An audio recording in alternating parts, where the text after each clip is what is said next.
My friend constantly tells me that my husband is cheating on me, but I know he's not, so I told her she was projecting and blasted her on social media. Now she's losing all our friends. For context, I, 31F, had been with my husband J, 34M, for 10 years. We met through mutual friends, began dating shortly after, and became engaged after being together for about 2 years. We aren't legally married yet, as we both agreed we wanted an all-out wedding and to travel for our honeymoon, but that is expensive AF, and we wanted to prioritize spending our money on things like our house, our vehicles, medical expenses, and so on. We bought each other matching rings that we wear as if we are married, refer to each other as husband and wife, and present ourselves as married socially. We just haven't actually had a wedding.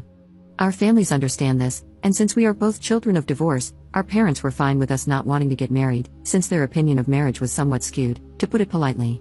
Most of our friends also don't comment on our lack of being officially married, as they either don't care, agree with our logic that there are more important things to spend money on, or are the sort of people who think the point of a legal marriage isn't as necessary as it has been in the past. Then there's Trisha, 28F. I met Trisha through an old job, and we got along really well. We enjoyed the same music, food, and had similar opinions on things like movies, books, and clothes. Trisha is a lovely person, and I genuinely enjoy her friendship, but she occasionally goes through these odd phases where she analyzes the behavior of the men in our social circle. She will present her theories to us ladies based on things like social media posts, odd behavior she says she noticed during group barbecues or beach trips, and so on. While I have no problem calling out potential crappy behavior in a friend, the things she deems suspicious don't really hold water in my opinion. For example, she's never quite let go of considering one of our male friends to be in the closet, and her evidence is that he's a bit of a perpetual bachelor. According to him, his bachelor status is because he's holding out for a girl who doesn't mind his transient lifestyle as a man who has to travel a lot for work, and would want to join him rather than wait around at home. But according to Trisha, he must be having countless encounters with other males across the country and refuses to tell us, even though many of our friends in our friend group are not straight, and are open about their orientation, and even bring their partners to social events. Then there's my sweet Jay. Jay has never been a very physically affectionate person, and he is likely on the spectrum but isn't interested in having a formal diagnosis. He took the Radxar about 4 years ago when he was seeking treatment for chronic migraines, and the results strongly suggested that he may be on the spectrum.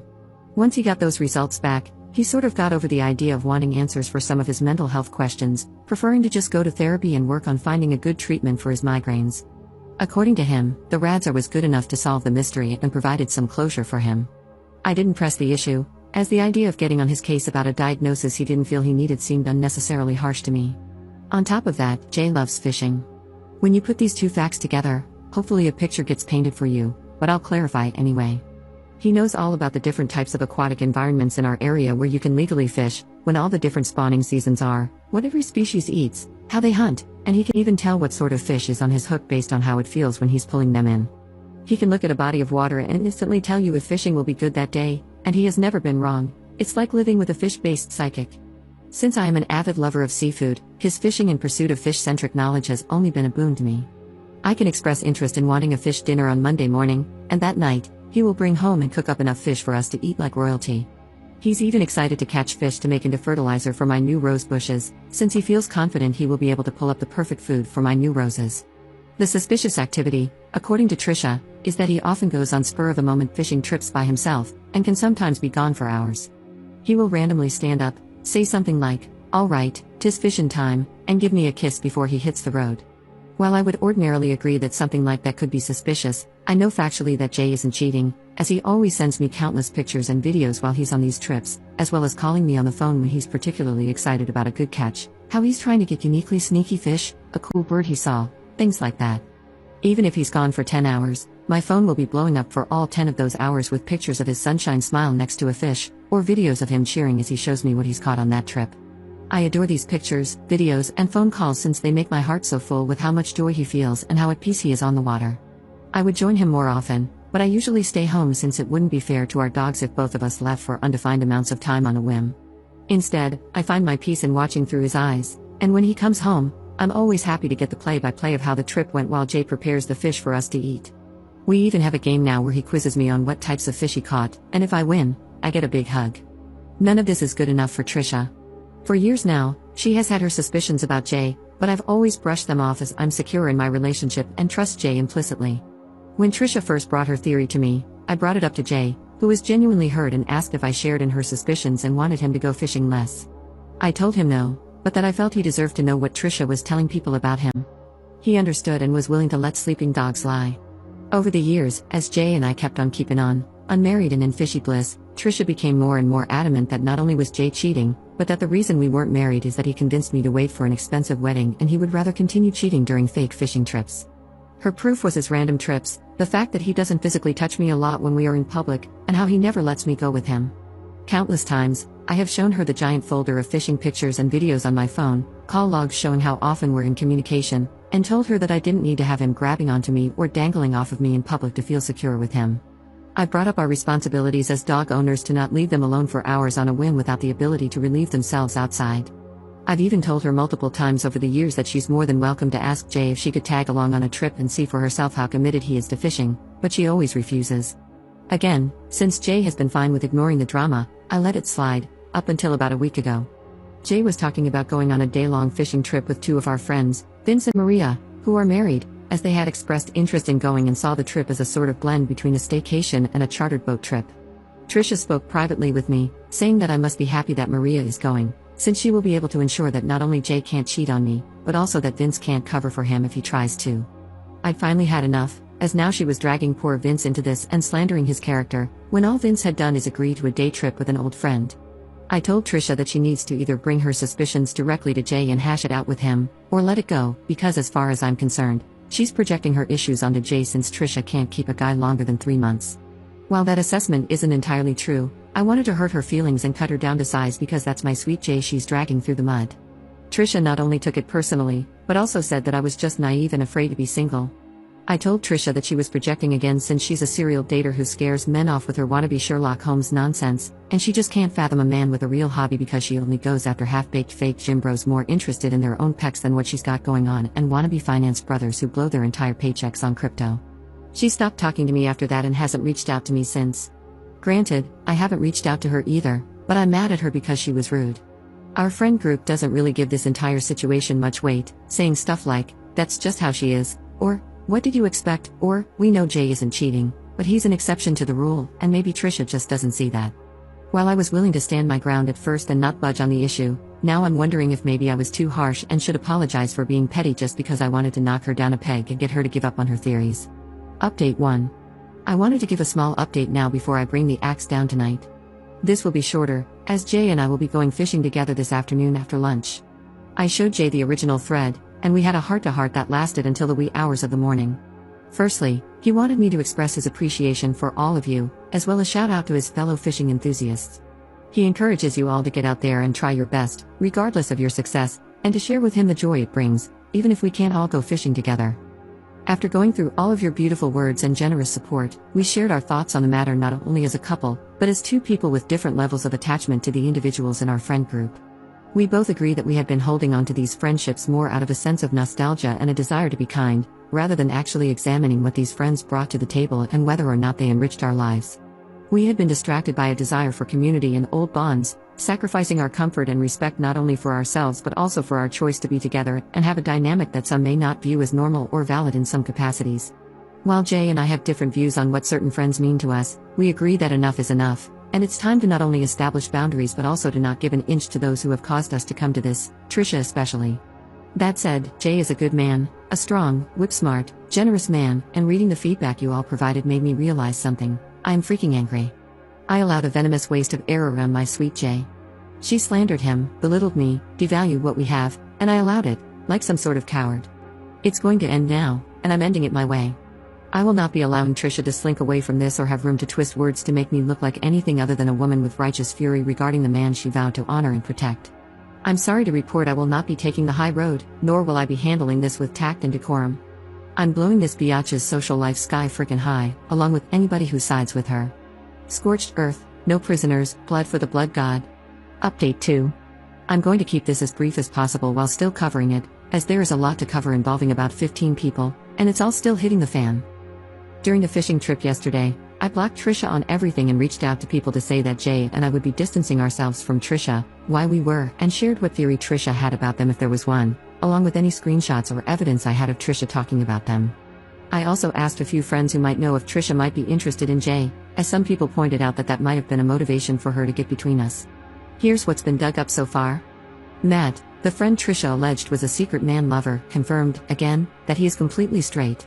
He shared a story about how he, his roommate, and Trisha had a get-together at one point where they drank and lit up some green. During the night, Trisha got handsy and tried to get together with Matt's roommate, who declined. When they sobered up the following morning, Trisha said that it should be fine because men like that sort of thing. After that, Matt and his roommate weren't comfortable with her and effectively barred her from going to their place.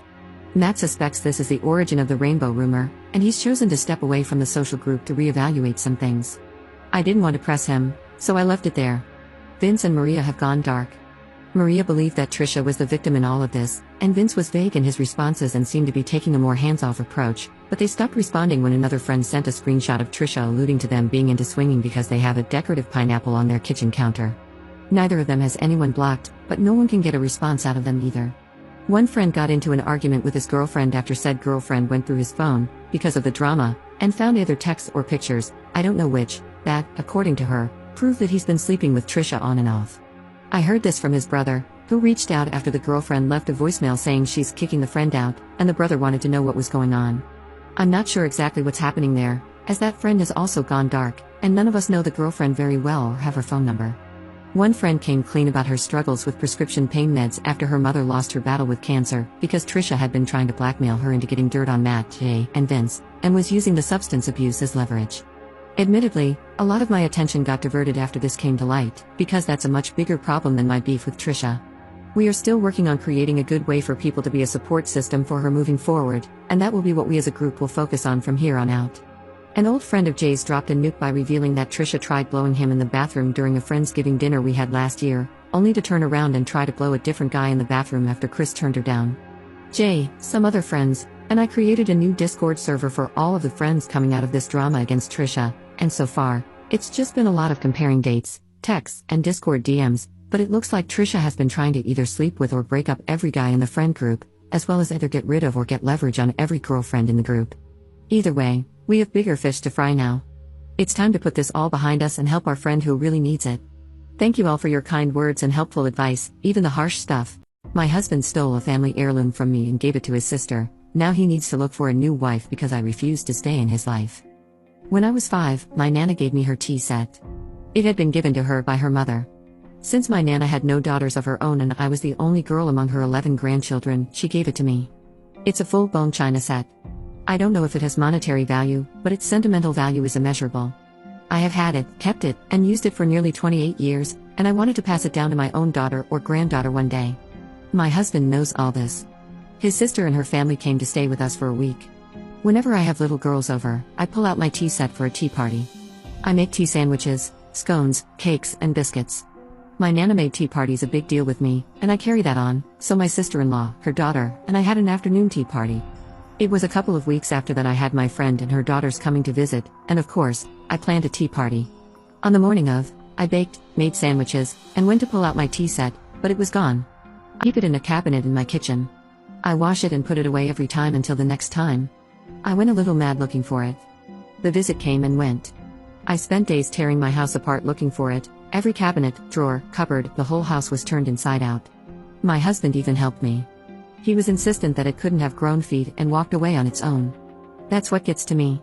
He knew damn well where it was, but he pretended that I had misplaced it. He knew how upset I was and tried to comfort me with promises to buy me a new set, as though a new set could replace my Nana's. A few weeks later, he came home with a cheap, thin-looking set that he bought at Walmart or something. I threw it in the bin. Call me ungrateful if you want, I don't care, I was ungrateful. Something you treasure, something of great sentimental value given to you by your long-late Nana cannot be replaced, no matter how much, or little, in this case, the replacement cost. Then I heard my husband on the phone.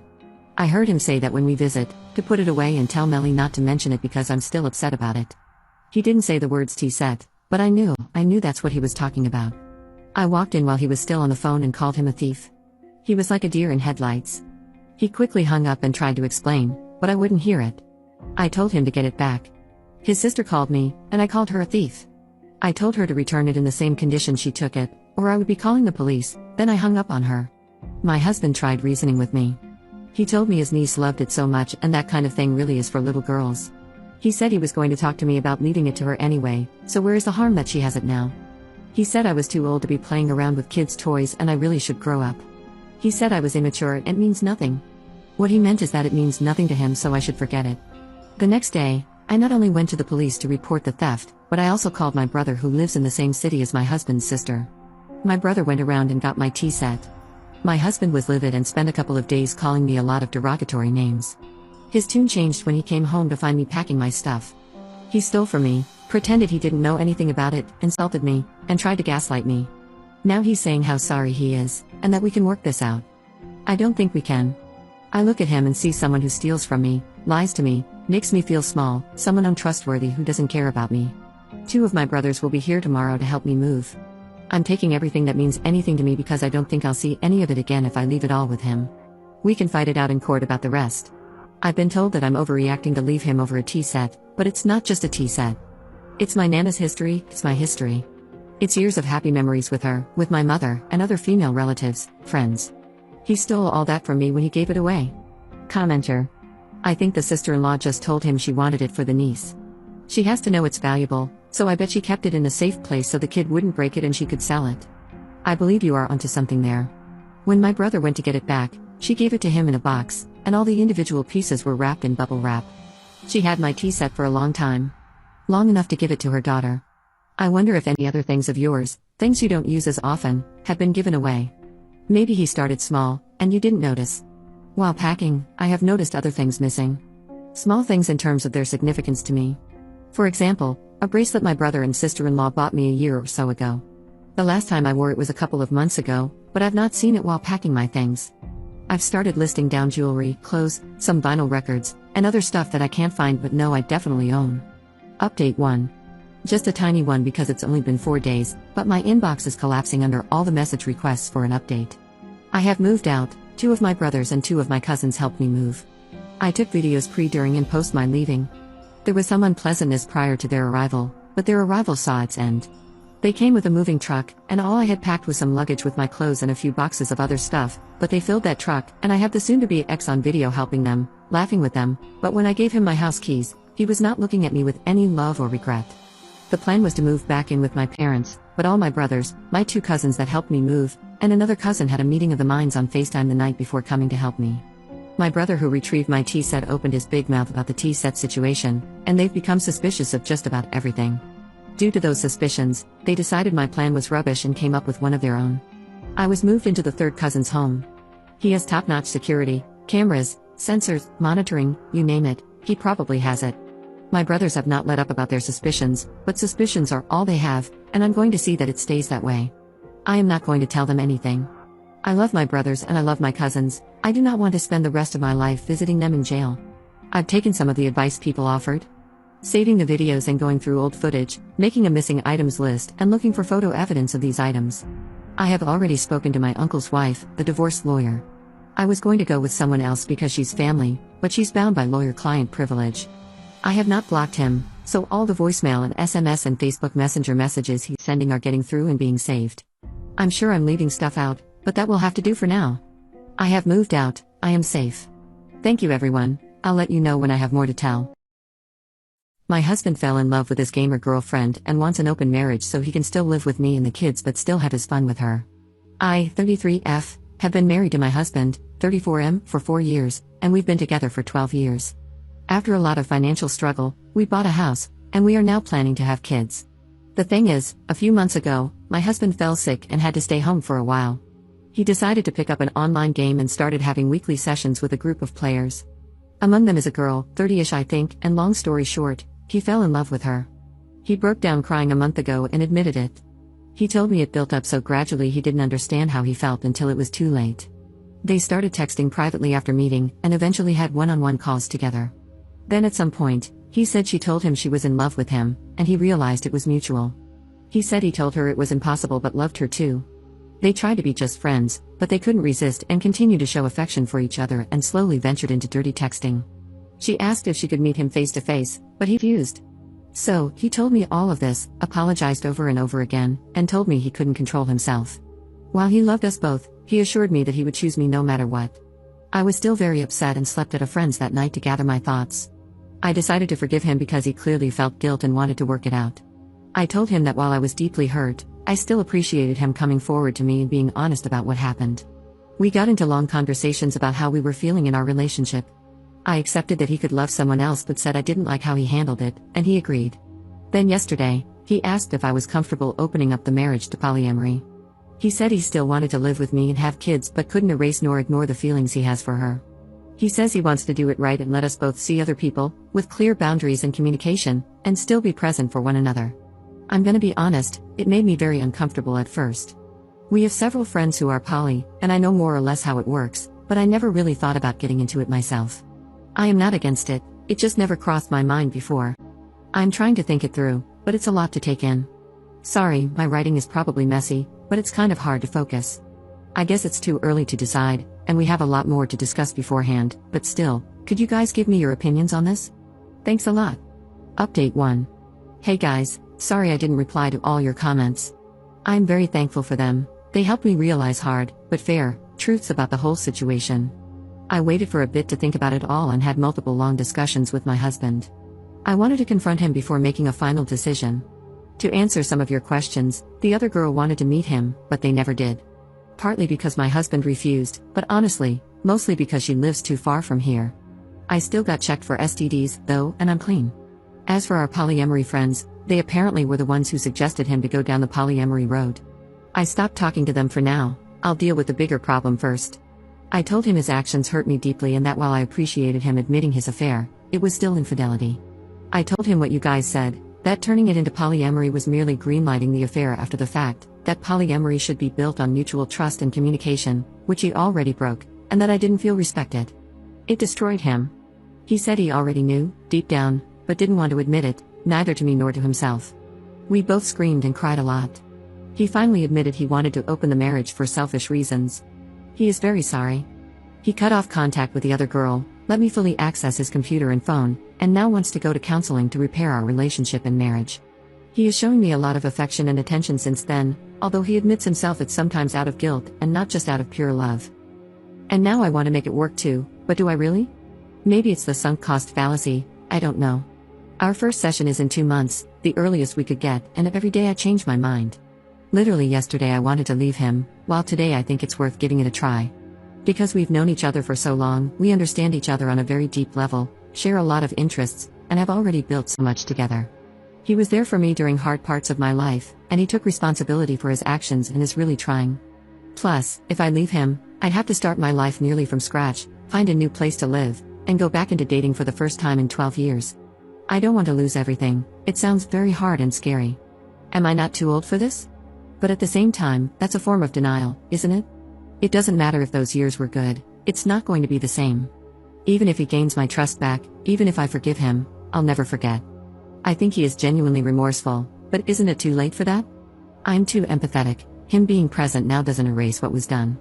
Do I want to stay not because I still believe in this relationship, but because I don't have the strength to ask for a divorce? Because it's the easy choice, some kind of codependency? I have no idea. I can picture both paths clearly, and it's tearing me apart. I am lost, maybe even more than I was when I wrote my previous post. I've lost sleep and appetite, and I'm not sure I enjoy anything in my life anymore. I booked an appointment with a psychologist, for me alone, to help with this whole thing. I am sorry, at this point, I am rambling. I know I am the only one who can decide what's okay and comfortable for me or not. It's ultimately my choice and my choice only. The emotional hell I am going through just makes thinking about that choice very hard and paralyzing. I'll go to both therapies and try to see what to do from here. I'll try to update, but it's probably going to take a while. I want to thank you again for your support, and I am sending you guys a lot of love. Edit. A couple of pieces of information I should have mentioned but didn't because putting all of that into writing without omitting something is much harder than I thought. He cut off contact with her because once he told her he was married and wanted us both, she just ran away and broke up with him. There are times since then where my husband starts feeling sad or angry because of what's basically withdrawal. And for that, he's smart, at least sensible enough not to blame me. What kind of marriage did we have before this crisis? It will sound so naive, it's my first and only romantic relationship, we were very close and basically grew as adults together. We could talk about anything and understand each other, and we shared the same values and interests. What changed, I think, is that we got into a routine, and he got bored. During our argument, he said he was addicted to the attention the girl was giving him and that he felt I didn't show him I was in love with him enough anymore. I told him that even if it was true, he should have told me instead of having an affair. On one hand, I have my faults too, and I could accept this as one of them. On the other, I was taking care of him and the house while he was sick. I don't think he believes it, I don't think he means it, but it makes me wonder whether I was actually a good wife for him, even though I am not responsible for his actions. Thanks again for your support, everyone. It's a lot to process, but it helps me so much. My girlfriend ditched me to go clubbing with her friends instead of taking me to the hospital, so I'm leaving my heart in the ER and ditching this relationship. I, 22M, have been with my girlfriend, 22F, for 5 years. We've been together since high school, and until recently, I've always considered her to be my future wife. I even bought a ring and was planning on proposing over the coming months, but now I'm not so sure. Last weekend was my girlfriend's best friend's birthday. She and her friends booked a private lounge at a club, and I didn't go since I wasn't invited.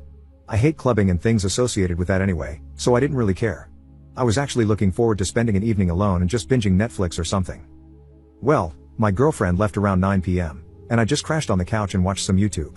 Around 11 p.m., I started to feel this distinct stomach pain, sort of like the same pain you experience when someone hits you in the forbidden lower half. It wasn't bad at first, and I just thought my body was playing some tricks on me, but in the span of about 5 minutes, the pain just kept getting worse and worse until I was basically stuck in the fetal position on the couch. Initially, I just thought the pain would go away, but then I took a look under my pants, and it felt like my right marble was starting to swell. The moment I tried to get up and grab my phone to inspect whatever the hell was happening to me, I just collapsed to the floor. That was probably the worst pain I've ever felt in my life. Imagine being pelted in the forbidden zone over and over again. It was like that, constantly. I did manage to crawl to the table next to the couch to get my phone, and I immediately tried calling my girlfriend, but she declined my call. I then texted her that something was wrong and she should come home immediately. The club she went to is like a 5-minute walk from our apartment, so I just put the phone down and started throwing up because of the pain. After throwing up for like a minute, it felt like the pain started to cool down a bit, and I grabbed my phone again, and that's when I saw her response. She just replied with, "What is it?" with the unamused face emoji. I tried calling her again, but as expected, she just declined again. I then texted her that I need to go to the hospital now. She then asked for what, and I just replied with my marbles hurt. I then just dialed emergency services. I explained my situation to the emergency responder, and she asked if there was somebody who could drive me to the hospital, and I stupidly said yes. I thought my girlfriend would be home soon, and she would drive me to the hospital. I felt embarrassed to call an ambulance because my marbles hurt. After I told the emergency responder this, she then told me that she would call me again in 10 minutes to make sure I was being driven to the hospital. I then put down the phone and went back to vomiting on our carpet. Again, after the pain went away for a bit, I checked my phone and saw that my girlfriend just responded with laughing emojis. I again tried to call her, but as expected, she just declined again. She texted me that this wasn't the time to play games, and she then told me that if I texted or called her again, she would block my number. I again tried calling her, but she declined again, and when I tried calling her a second time, I realized she had actually blocked me. I went back to curling up on the floor, and now I started shivering. At this point, I didn't care about being embarrassed and just called emergency services again and asked for an ambulance. It felt like an eternity, but the ambulance eventually came and rushed me to the hospital. I don't remember much of the surgery since I was sedated, but I remember waking up eventually, and my right marble was being stitched together. The doctor informed me that the cord next to my marbles was twisted, and I was extremely lucky to reach the hospital in time. I could have easily been forced to surgically remove my marble. I checked my phone and saw the missed calls and messages my girlfriend left me. In summary, she came home from clubbing and smelled the vomit in our apartment. When she saw the vomit on our carpet, she got mad and tried searching the apartment to find me. When she realized I wasn't there, only then did it hit her that I was actually being serious. I just texted her which hospital I was staying in and my room number, then went to sleep. I woke up the next morning and saw my girlfriend sleeping on a couch next to my bed. After she woke up, she started overwhelming me with apologies. She thought I was joking, that I was trying to ruin their night, etc. I didn't have the energy to argue, so I just kept quiet. I was beyond hurt by what she did, and I wanted to break up with her right then and there. Why would somebody ignore messages where their partner is begging them to come home? Not only that, she stayed in the club until 3 a.m. and didn't even consider going home to check on me. She did stay with me in the hospital for the remaining 2 days I was admitted there and did take good care of me, but I was still beyond pissed at her. Ever since coming home yesterday, I've been wanting to dump her, but at the same time, I feel like she genuinely thought I was joking and made a mistake. I feel conflicted and don't know how to proceed in this situation. Update 1. First of all, I just want to thank all of you for the amazing support. It's been quite overwhelming, to say the least. Before I get into the update, I would like to clear up some misconceptions brewing in the comment section of my last post. No, I have never pulled any malicious pranks on my girlfriend to get her to come home early from a night out or anything, nor do I have an issue with her going out as long as she doesn't come home at like 6 a.m. And no, I've never blown up her phone like that while she was out with friends. We usually go out together since we share the same friend groups. Here are mine and her messages from WhatsApp as it happened since people thought I just texted her my marbles hurt or something. First, she declined the 2 initial calls I made to her. Then I texted, her name, "Please come home, something is wrong." She texted back, can't talk right now, what is it, with the unamused face emoji. I tried calling her again, she doesn't pick up. I need to go to the hospital. What? Cue me frantically calling her 2 more times and her still not picking up. My marbles really hurt, please come home now, something is wrong. She sends back 6 laughing face emojis. I tried calling her again twice after calling emergency services. I swear, don't bother me again or I'm blocking you. Let me freaking enjoy my night out. I tried calling her again twice and got blocked. At this point, the pain was too bad to try anything with her anymore, and I just called an ambulance. Her next message after unblocking me at 2 a.m, why the hell is there vomit in the living room, and where the hell are you? Why is the front door unlocked if you left somewhere? She then went into a full mental breakdown as she realized I was serious about going to the hospital and sent over 70 messages afterwards. Yes, it was stupid of me to expect her to drive me to the hospital since she was drinking, but again, in that type of pain, you don't think clearly. I think I needed her more for moral support, and I did it out of pure instinct. Not immediately calling an ambulance was also stupid of me. I was in a lot of pain, but stupidly at the time thought that whatever I was going through would eventually calm down, and driving to the hospital would be better than calling an ambulance. Also, in hindsight, being embarrassed about calling an ambulance over my marbles was definitely also really stupid. The amount of mental gymnastics some of you did in my comments to paint me as some sort of dweeb or emotionally needy person for bothering my girlfriend was truly mind-blowing to me. I promise you if my girlfriend was in my position and I ignored her, none of you would be defending me. Now for the update, thank you to all those who wished me a speedy recovery. I'm doing much better now. Not being able to go to work for the next 3 weeks is definitely a bummer though. I work for my dad's construction company, and my job requires lifting a lot of heavy weights. I'm also prohibited from having any bedroom intimacy for the next 2 to 3 weeks as well. I might have also developed some trauma due to the pain, and I randomly get the same sensation again, and I get super anxious until it goes away. As for me and my girlfriend, it's complicated. As so many of you and my mom told me, 5 years is definitely a long time to throw away without having a proper conversation with her. So I did just that. I told her how hurt I felt by everything and mentioned the following points: her ignoring my messages and declining my calls. Yes, clubs are loud, but where I'm from, there are areas where you can definitely have a conversation over the phone, blocking me after I tried calling her not checking on me once, even though the club she went to is only a 5-minute walk from our apartment, and her being angry about the vomit instead of being concerned. After hearing all that, she got defensive and told me that I could have conveyed my situation better and that she genuinely thought I was joking. She was drunk and wasn't thinking clearly. She also told me that it couldn't have been that painful and I was over-exaggerating. I then told her yes, I could have phrased my messages better, and I apologized for that, but I described the pain I was in and told her that I barely had the strength to text her, let alone send her a detailed description of what was happening to me and definitely couldn't think straight throughout everything. After hearing what I said, she started crying and apologizing for what she did. She told me if she knew how serious it was, we wouldn't have been having this conversation. She then also apologized for her being mad over the vomit. According to her, she was drunk and tired and was just expressing frustration. I then asked her why she thought I was joking and if she was cheating on me because this was seriously out of character for her, hence why I immediately trusted her with this. She started crying harder, and she looked like I just slapped her in the face. She told me that she just thought I was being insecure about her being in the club with a bunch of guys, and no, she wasn't cheating on me and would never do something like that. We then hugged for a solid 10 minutes after that. The next part was really hard for me, but I told her I need some space to gather my thoughts and told her she needs to stay with her parents for the time being. She immediately started having a mental breakdown and asked if I was breaking up with her. I told her I wasn't sure and needed time to see if I still trusted her after all of this, and what she did was beyond disrespectful. How could I trust someone with my life after they pulled something like this? I then told her that we are young and this mess was mostly caused by our immaturity. This entire situation was an important life lesson for the both of us regardless of if we stayed together. After begging a bit more, she then put her head down and started packing a few essentials. Before leaving, she told me she would be willing to do anything to make up for this and that I could take as much time as I needed. She then gave me a big kiss and left.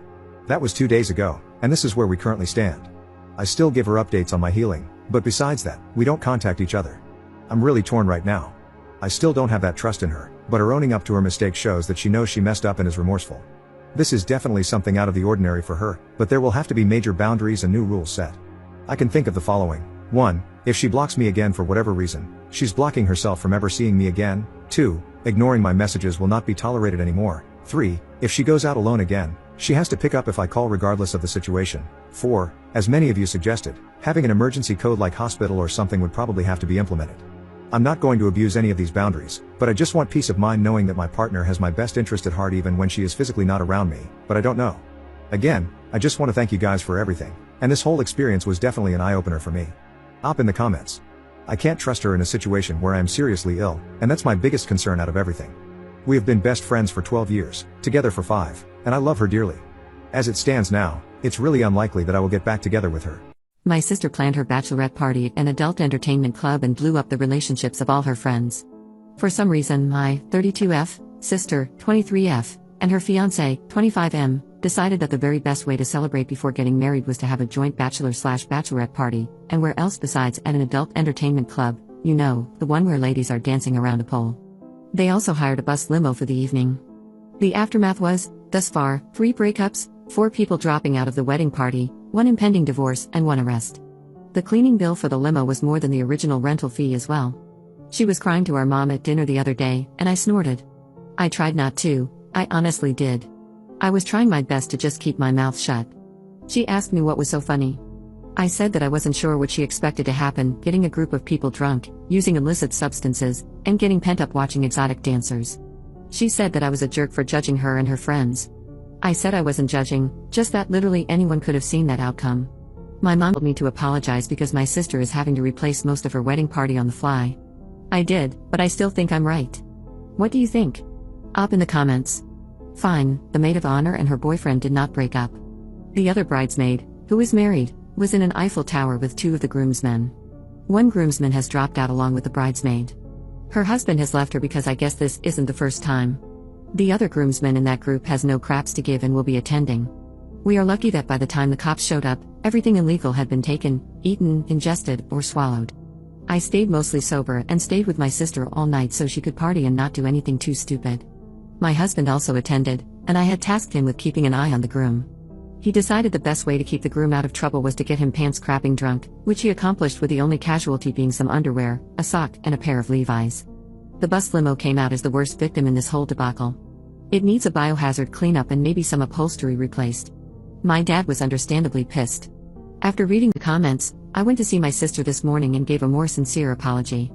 She asked me to be the matron of honor, and I accepted. If anyone here is free Saturday, we still need someone to sing the rose during the ceremony since my cousin is currently persona non grata. I only know about the breakups from hearsay, but it's safe to say that getting a group of friends, who have a lot of intimate history together by the way, and giving them illegal substances and booze and then taking them out to see exotic dancers is a terrific idea if you are not getting married in a week. Funny story, in college, a lot of this group got an STI because they were all smashing each other in unconventional groups and couples. My brother called them the burning ring of fire.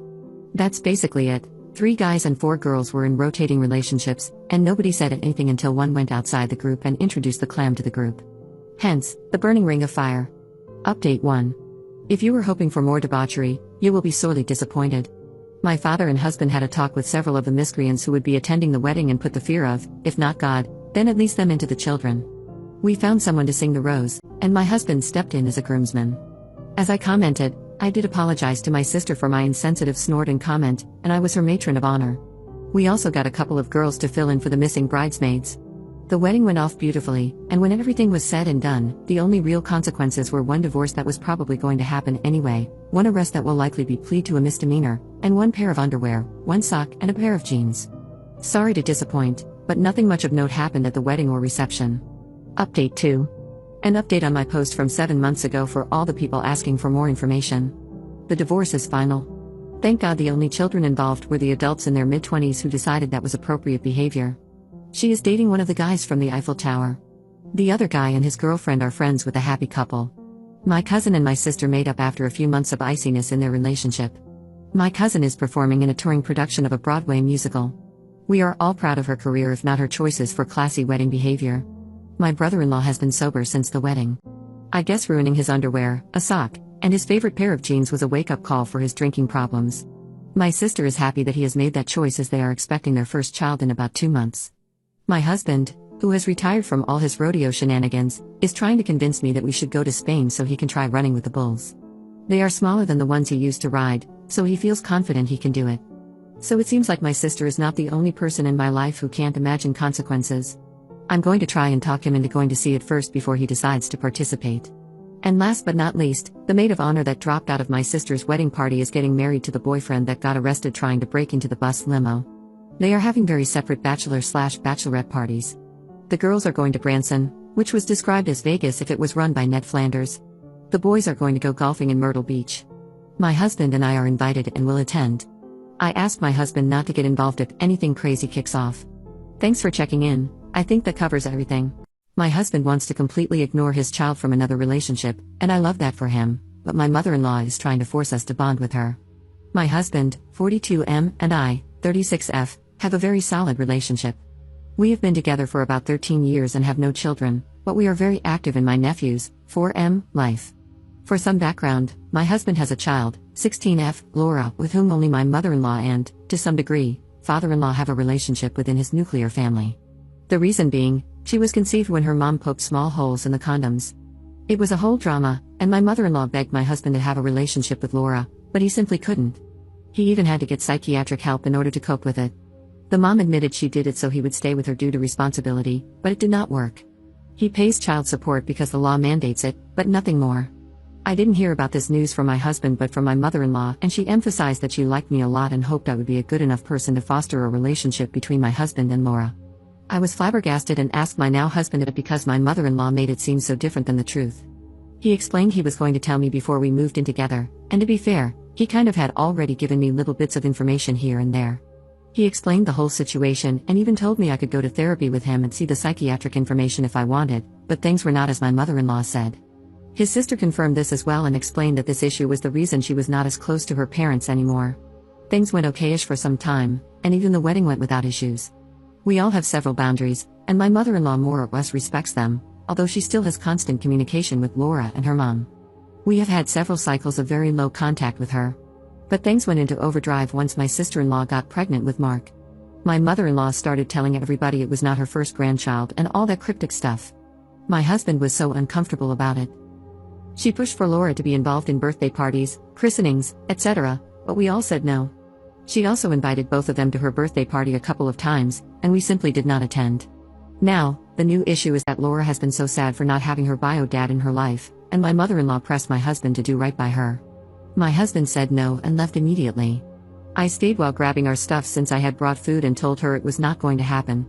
According to my mother-in-law, Laura just wants to know my husband since he is her real dad, and despite being okay with her stepdad, it's not the same. She said she will give her our address and contact info because she is desperate for a connection.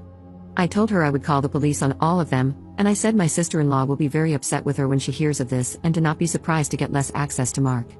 My mother-in-law called my husband cruel and me a bad person for encouraging his cruelty towards an innocent child. I told her I understand Laura is innocent, but she most likely would not be asking the same if it was a woman who conceived in the same circumstances. Am I wrong here? Edit. I thank you all for your opinions, even if you say we are monsters or cruel. I'm trying to keep up, but I think I need to clarify some things. I asked here not because I want to betray my husband, but because I stand by him no matter what. The condom did not break, and he was very into safe smashing. She assured him she was on the pill, but he wanted to be safer by using condoms. Yes, she admitted to poking holes when he asked her if she would consider fetus deletus and if not, if they could co-parent because he really didn't want a relationship anymore. She admitted to it, and my mother-in-law knows all of this. She is not in jail because my mother-in-law begged my husband not to report it, and he just wanted it all over. My father-in-law is like Switzerland now. At the beginning, he was up in arms until my sister-in-law asked him if he would feel the same if it happened to her. My mother-in-law is on thin ice with my sister-in-law since she introduced Mark to Laura on the zoo outing without consulting my sister-in-law first. My mother-in-law is not allowed alone time with Mark anymore. He has to pay child support until Laura is 18 or done with education in the country we live in. He already made sure to make a will leaving her the minimum allowed by law, since you can't disinherit children in the country, but you can leave them the least amount. My mother-in-law is very distraught at this since he had me and Mark as the main beneficiaries. My husband does not want to meet Laura, give her a letter, etc. I'm not going to make him do that.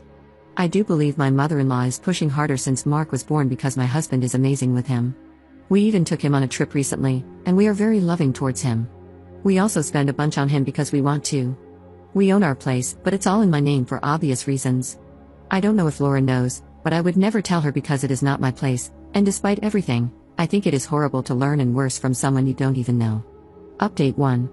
I want to thank everybody who took the time to reply, even if it was against us. You gave us the push we needed to clear the situation. I am sorry this is long. I showed my husband the post, and after spending a long time reading the comments, he decided enough was enough. Yesterday morning, he texted my sister-in-law and mother-in-law, telling them he would like to meet and have this over with. My mother-in-law said we could do it in the afternoon and that Laura was coming too. We all said okay. My sister-in-law and brother-in-law met us at the door because they didn't want to go in before us. It was really tense from the beginning. Laura tried to hug everybody, but we asked her not to. Then she tried to hug my husband, and he was slightly less polite and asked her to not touch him. My mother-in-law was very cheerful somehow, and my father-in-law was just offering everybody drinks and snacks. He was like living in his own reality. We sat down, and after what felt like the longest 5 silent minutes of my life, my husband turned to Laura and asked her if she could please leave him alone. Laura responded that he was her dad, and she would need his support when she goes to uni since she was planning to move to our city, and it was very expensive and hard to find a place. She said she knew he owned his own place and that he clearly had money to spare, so she was wondering if he would help her out. My husband said no, that he was already paying child support and would stop as soon as the law allows him to. She was upset but somehow kept going. She turned to me and said that at the end of the day, what is my husband's will go to her, since my mother-in-law explained the inheritance laws to her, and she wanted to be on good terms with me for when we need to decide what to do with the house, etc. I just told her not to worry because the house is in my name only, and there is already a will covering it all. My mother-in-law knew about the will but not the house situation. Laura was a bit taken aback and looked at my mother-in-law as if asking for help. She said that even if there's no future money, she thought my husband was unfair to her, that she used to think he simply didn't want to be a dad, but he is amazing with Mark, and we even take him on trips. My sister-in-law asked her point blank if she knew how she was conceived, and she does.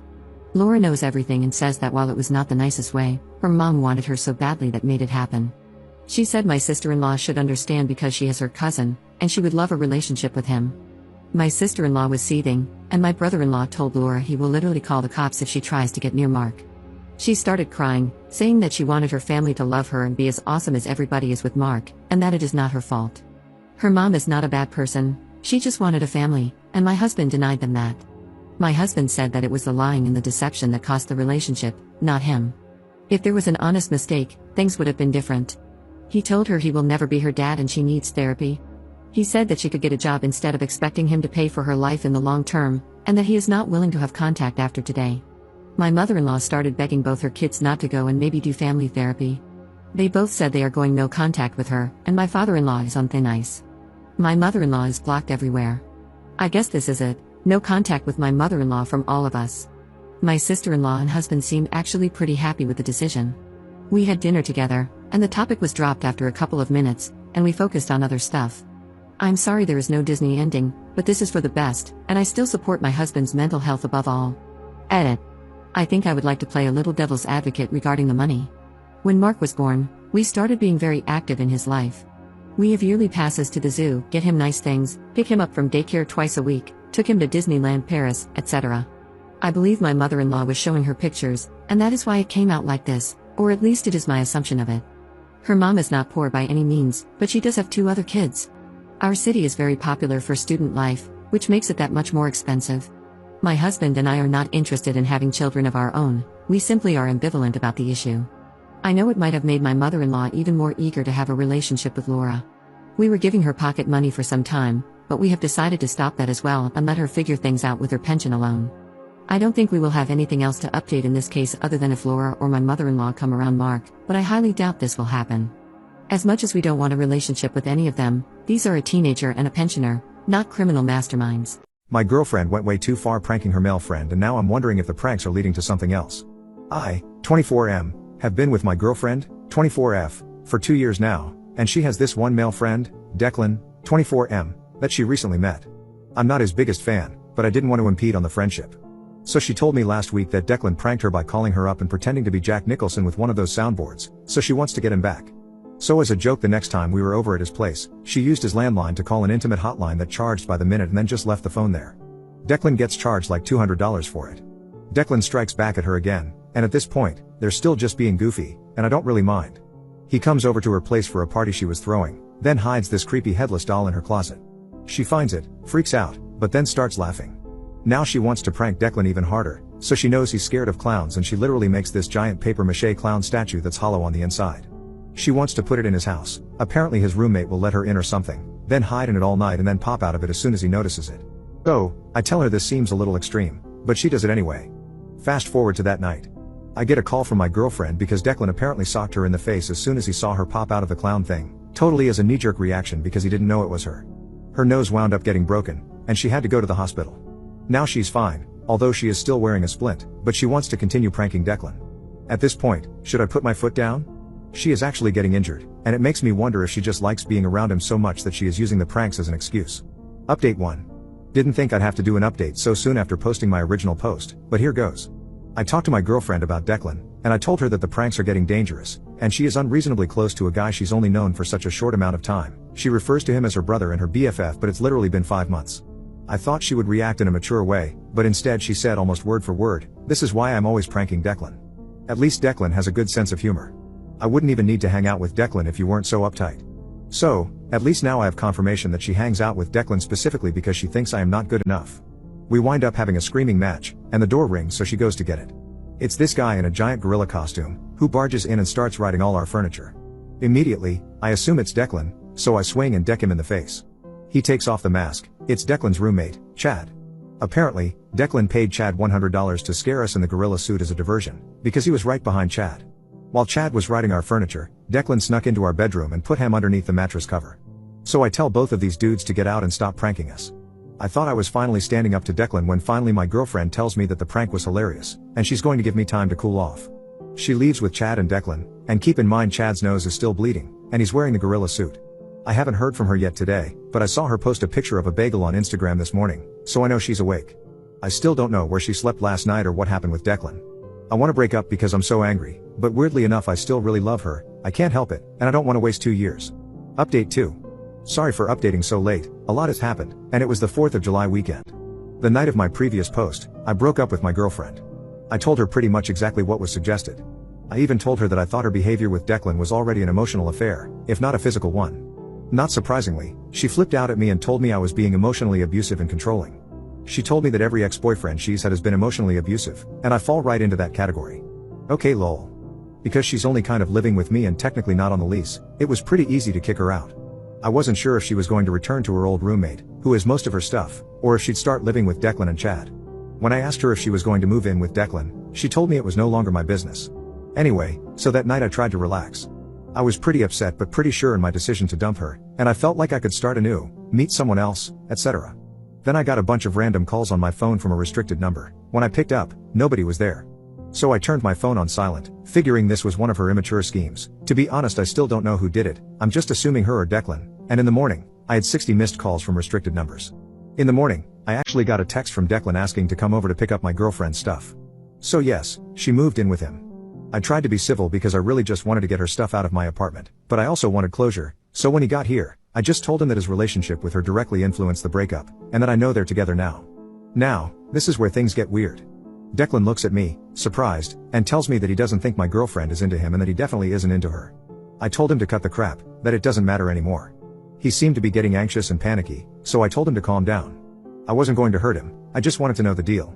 Then he tells me that he knows he directly contributed to our breakup, but not in the way I think. Apparently it was Chad, not Declan, who wanted to be with my girlfriend. Chad was too shy and asked Declan to befriend my girlfriend and act as a wingman. Declan has tons of female friends, so Chad thought he would effectively gain her trust and be a good in. Declan insisted the reason he kept pranking her and being goofy was because he was hoping it would paint their relationship as clearly non-romantic. Apparently, Chad paid him back for all the times he had to lose money in a prank, and Chad was actually the one paying for my girlfriend's broken nose.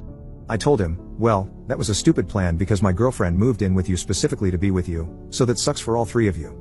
Declan got extremely upset and seemed to be practically shaking at the idea that my girlfriend had feelings for him. He was acting like he unalived someone.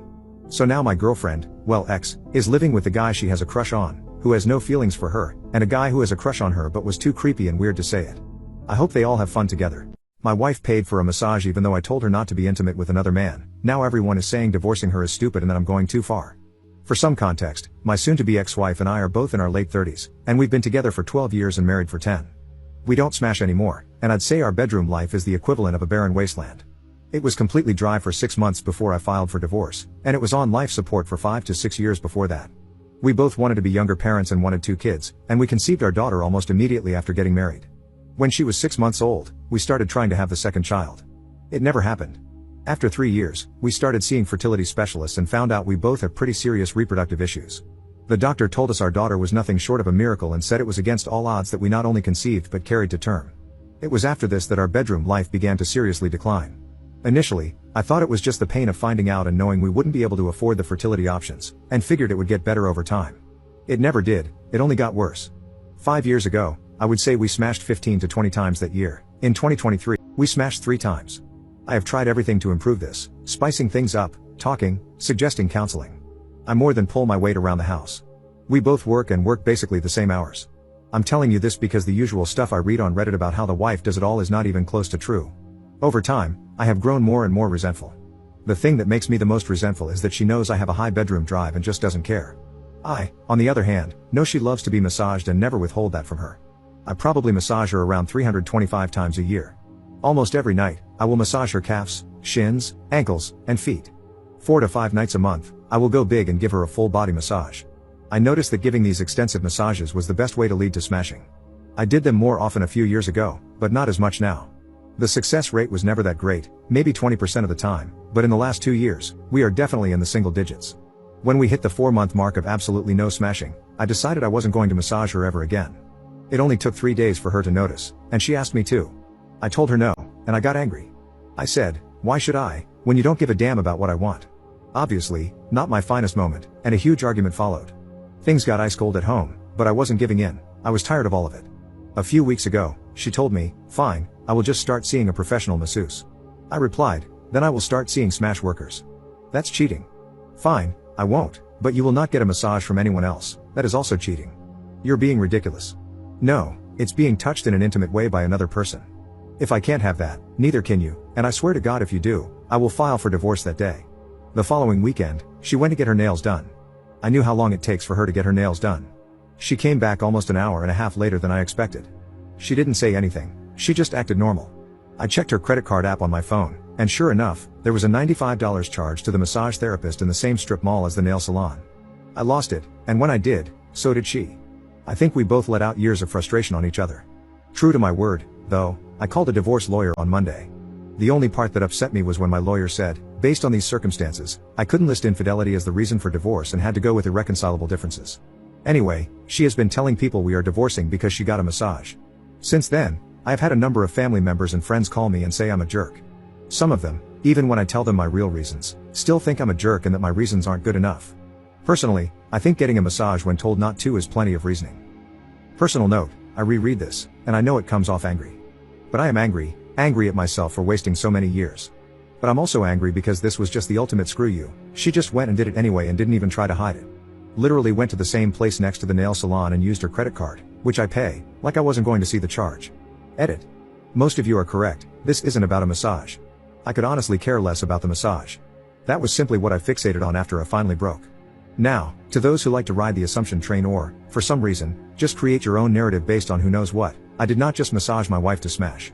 I did this for her nearly 300 times a year, nearly our entire relationship. I did it back when we used to smash 10 to 15 times a month, back when it still felt like we loved each other, back when she would put in effort in our relationship. The full massages just became the only way to get the chance of smashing above zero. The small leg ones were never escalated by me and were far more common. Since most people bashing me decided to skim over or ignore the short, vague list of all I tried over the years, here's a more comprehensive account: date nights, weekend vacations, love letters, and even long conversations where I laid out all my feelings. I'll give her credit, she never did promise to do better, just told me she understands where I'm coming from. Guess I should have understood then that meant she didn't care. I also suggested counseling 5 times, and I even booked us once and ended up going to the first 2 sessions by myself. When she said she was too busy to go to the third, I just canceled and never went back. Yes, the day-to-day routine stuff is pretty balanced, as far as housework and careers go, and I think we are both great parents. But our relationship was one-sided. It took me a long time to see it so boldly and to stop accepting it. If she wants a snack, she doesn't get it, she asks me to. Same with drinks. If she wanted to go out with friends, sure honey, no problem, go ahead, I got the girl, just worry about you. If I do, it's a 2-hour prep for me to make sure nothing's going to go wrong while I'm out. A couple of years ago, I saw a clip of a comedian talking about being out golfing when his wife wanted to watch a DVD, and everyone's laughing as he's describing the whole conversation. I just wanted to bawl my eyes out because that was my life. I just stopped trying to even go out, it wasn't worth the effort anymore. Yeah, we had other forms of intimacy. We cuddled at bedtime to fall asleep. She never really liked kissing or hand-holding, so I wrote those off back when times were good. So I had cuddling, and on the very rare occasion, smashing to look forward to. Now let's flip this over. Besides the near-daily massages, it's also pretty common for me to brush her hair, she likes that and will ask for it, then painting her toenails a few times, and back scratching is also pretty common, oh, and usually, I draw her a bath after she works out. Does that count as intimacy, or is that just more of only doing things to please her? I guess I am the jerk. I'm the jerk to myself for putting up with this for so long. And I get it, you're alright, we both have unprocessed trauma from having our dreams dashed, but I didn't quit. I honestly didn't berate her emotionally because of this. I knew she was having a hard time. Yeah, I let my frustrations or disappointment show sometimes, but I didn't get angry. Not until now, not until I had that bad day, and she said, well, tomorrow will be better. Can you massage me? The sick thing is, I felt totally dismissed and still did it anyway. After, I was so angry I just decided I'm never rubbing her again. And I've been angry ever since. Even now typing this has put me in a full rage. No, I really don't give a damn about the massage. It was just the final screw you of our marriage. Update 1. While this is not official by any means at this point, I'll take it as a positive. My soon-to-be ex asked me to meet yesterday to hash out some details of the divorce, and it was actually pretty productive. We agreed on a 50-50 custody arrangement, basically week there, week here, and it becomes 2 weeks during summer break. We each keep our own retirements, splitting the savings 60-40 in her favor, and we each keep our primary vehicle. I made a huge concession on the house. It was my idea. I want our child to grow up in that house. Ours was a 3-bedroom with a finished basement and a nice yard. I don't want her to live in a pair of 2-bedroom apartments. This is important to me, and I'll be paying housing alimony each month to offset some costs, since my rent and projected utilities, etc., are much lower than the mortgage, utilities, and upkeep. We did agree on some stipulations that would end that. One being if another adult moves in, like a boyfriend or new husband, then my obligation ends immediately. My obligation also ends when our daughter moves out or turns 22, whichever comes first. There are a bunch of different scenarios we talked about in terms of splitting the house if she wishes to sell it. I won't bore you with all of that, but basically, as long as I continue to make the alimony payment, I'll get 40% at the time of sale or a buyout. I'm turning all this over to my lawyer this week, and he will write it up and send it to her lawyer. While she definitely had a "you are beneath me" vibe during our meeting, I'm happy this doesn't look like it will be an ugly divorce as I was very worried it would be. I assume our daughter is the motivating factor for her sudden amicable attitude. Edit. Well, that didn't last long. My lawyer called first thing this morning. Wife changed her mind, rejecting all the house stuff we talked about.